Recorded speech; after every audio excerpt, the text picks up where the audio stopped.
who could not hide his disdain for the Trump organization and President Trump and his family. And everybody knew he was going to smash them, and everybody knew it was not appropriate legally, and everybody had to just stand there and take it because there was nothing you could do in that system. And sure enough, he did.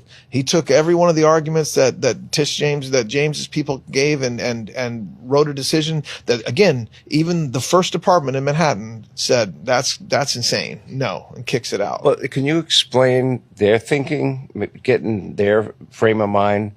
How do you go from a legal NDA to 34 felony counts? We called it a novel legal theory. They admitted it was a novel legal theory, and they had to jump through a lot of hoops, which, by the way, the appellate courts have not addressed yet. And I very much believe that we will get this whole conviction reversed in short order. But they had to use all kinds of novel legal theories, including claiming that it was a campaign contribution that it clearly was not.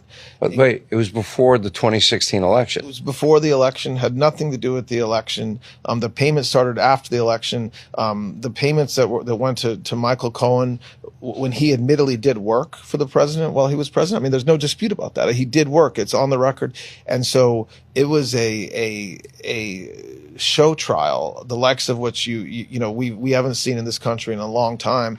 And by the way, their goal was, who cares, right? Because if he doesn't become president again, we've won. And so their motivation was pure. It wasn't to send him to prison in that case. Jack Smith wanted to send him to prison, but this was this was the lead up to the 2020 election, right? That's right. So they wanted to, who was it that said? Maybe the president said. Maybe it was Eric Trump that said that if he had decided not to run, none of this would have happened. Without a doubt. Without a doubt. And those smug prosecutors would say, oh, no, this has nothing to do with the fact that he's running. All right. Yeah. We should work on that in the mirror. But here's the thing. He was convicted on 34 federal charges. So is it an accurate statement to say he either wins in 24, wins the White House? It's either the White House or the big house. Yes.